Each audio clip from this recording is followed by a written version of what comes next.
Let other people lead small lives, but not you. Let everybody else cry over small hurts, but not you. Let everybody else argue over non-essentials, but not you. Deal in things that matter. Make sure what you do is the product of your own conclusion. Take advice, but not orders. Let everybody around you be helpful, but then put that through your own mental computer and make sure what you do is the product of what you've concluded based on all the input. All of us should be students of inevitability. Without kidding myself, if I keep up my current daily practices, where will it take me in 10 years without being disillusioned? I don't want to just cross my fingers and walk the wrong road. I got to learn to look into the future called inevitable. Human beings can alter the course of their life. Human beings can live one way for 5 years, tear up that script, live a totally different way the next 5 years. The first 6 years of my economic life, I wound up broke. Second 6 years, I wound up rich. Someone says, don't you have to do the second 6 years like you did the first 6 years? And jot this down. No. No, you don't have to live the second 6 years like the first 6.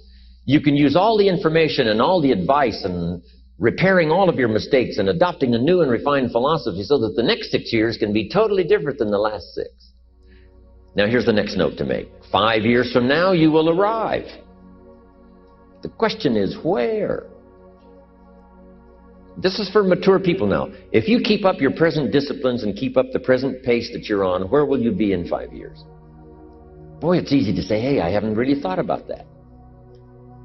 So now make this note. In 5 years, here's the probability. You will either arrive at a well-designed destination or an undesigned destination. Well-designed or undesigned. And I promise you, 5 years from now, you really don't want to arrive at an undesigned destination. Because you may very well wind up wearing what you don't want to wear, driving what you don't want to drive, living where you don't want to live, maybe doing what you don't want to do. Simply because you didn't design a better destination. 5 years from now, I wish for you to arrive at a well-designed place. A place of productivity, a place that'll make you feel good about yourself, a place that'll give you honor and respect, a place that'll give you influence to touch other people 5 years from now that you couldn't do today. Where will you be in 5 years? The first thing you start changing is what? Your philosophy. You start changing your mind. You start changing how you think. You start picking up new ideas and information. Gather new knowledge. Make better decisions about what's valuable. And I'm telling you, if you'll do that, your whole life will change. Your health will change. Your relationship with your family will change. Your ability to cope with challenges and problems will change. I'm telling you, income, promotions, all of it will change. If you will change, it'll all change. If you won't change, it isn't going to change. You can keep your fingers crossed if you want to and hope they'll straighten it out. You can wish for the wind not to blow quite as severe, but I'm telling you, wishing for the wind to change in your favor, we call naive at best. Don't do this any longer. Wish for a better wind. The key is to wish for the wisdom to set a better sail. Utilize whatever wind that blows to take you wherever you want to go. That is the philosophy I picked up at age 25, and it revolutionized my whole life. And here's what I found. I found it was easy. I got rich by the time I was 31, and it was easy. Now, here's my definition of easy. Got to jot this down. My definition of easy, meaning something I could do. I figure if it's something you can do, it's easy. Now, here's a parenthesis. Parenthesis. I worked hard at it. I found something I could do, which was easy, but I worked hard at it. I got up early and stayed up late, worked hard that 6 years. But what I did was easy, meaning it was something I could do. You say, well, Mr. Rohn, if it was so easy, how come everybody else around you during that 6 years, how come they didn't get rich? Here's why. It's easy not to. How else would you describe it? That's it. You say, no. For all of the rest of them, it was hard for them and it was easy for you. That's not true. You couldn't debate me on that in front of this intelligent audience. But here's the challenge. Let me give it to you in a philosophical phrase. I tend to be a little philosophical. Here it is. The things that are easy to do are also easy not to do. That's the difference between success and failure. So you've got the choice here today of one of two easies. Easy to or what? Easy not to. I can give you in one sentence how I got rich by the time I was 31. Here it is in one sentence. I did not neglect to do the easy things I could do every day for 6 years. Underline. I did not neglect. That's the key.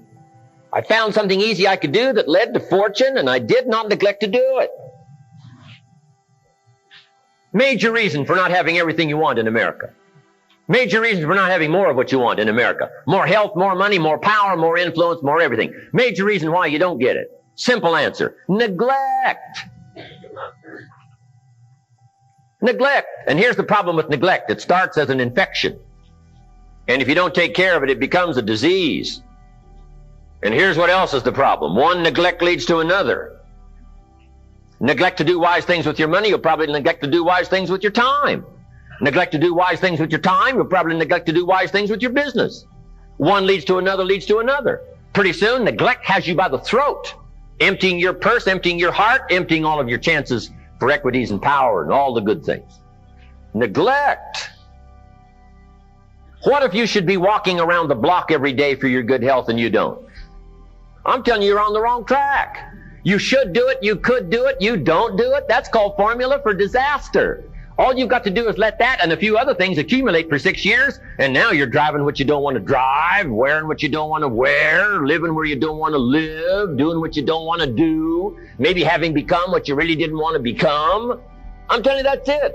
Just neglect along, drift along, and it's got you by the throat. It'll take all your values, leave you with just a little bit of dust in a summer wind, and it'll soon be gone. I hope I said that well. That's it. It's where I found myself at age 25 until my teacher came along and said, Mr. Rohn, up till now you've messed up. Let's see if we can't clean that up, change it all. I did. Changed my life. Not just the money, all the rest of the values that came pouring in when I understood that it was me. It was me. We intend to when the idea strikes us. We intend to when the emotion is high. But now if you don't translate that into action fairly soon, now the intent starts to diminish. And a month from now it's cold. A year from now, can't be found. So act. Set up a discipline when the emotions are high and the idea is strong and clear and powerful. That's the time to set up the discipline. Somebody talks about good health and you're stirred. Say, right, I need to get a book on nutrition. Get the book before the idea passes and before the emotion gets cold. Go for the book. Start the library. Start the process. Fall on the floor. Do some push-ups. Action. Got to take action. Otherwise, the wisdom is wasted. Otherwise, the emotion soon passes. Unless you put it into a disciplined activity. Capture it. Disciplines is called how to capture the emotion and how to capture the wisdom and translate it into equity. Disciplines. Now, here's what's important about disciplines. All disciplines affect each other. In fact, here's a good philosophical phrase. Everything affects everything else. Nothing stands alone. Don't be naive in saying, well, this doesn't matter. I'm telling you, everything matters. There are some things that matter more than others, but there isn't anything that doesn't matter. We all pity the man who says, well, this is the only place I let down. Not true. Key to take home. Every letdown affects the rest of your performance. Every letdown affects the rest. This is part of the educational process on personal development. If you don't take the walk around the block, you probably won't do the apple a day. If you don't do the apple a day, you probably won't start building your library. If you don't build your library, you probably won't keep a journal, and you won't take pictures, and you won't do this, you won't do wise things with your money, won't do wise things with your time, won't do wise things with your possibilities and relationships, and the first thing you know, 6 years of that accumulated, and we say you have messed up. So the whole key to reversing that process now is to start picking up these disciplines. Now here's the positive side. Every new discipline affects the rest of your disciplines. Every new one affects the rest. That's why action is so important. The least action, the smallest action. Take it. Because when you start accomplishing and the value starts to return from that one action, it'll inspire you to do the next one and the next one and the next one. You start walking around the block, it'll inspire you to get an apple. Get an apple, it'll inspire you to get a book. Get a book, it'll inspire you to get a journal. Get a journal, it'll inspire you to grow, develop some skills. All disciplines affect each other. Every lack affects the rest. Every new affects the rest. The key is to diminish the lack and set up the new. And you've started a whole new life process. Key. Also, one more thought on discipline. Here's the greatest value of discipline. Self-worth. Self-esteem. People are teaching self-esteem these days, but they don't connect it to disciplines. The least lack of discipline, and it starts to erode our psyche. One of the greatest temptations is to just ease up a little bit, right? The slightest lack of doing your best starts to erode the psyche. Instead of doing your best, doing just a little less than your best. Sure enough, you say, well, it's just going to affect my sales. No, it's going to affect your consciousness.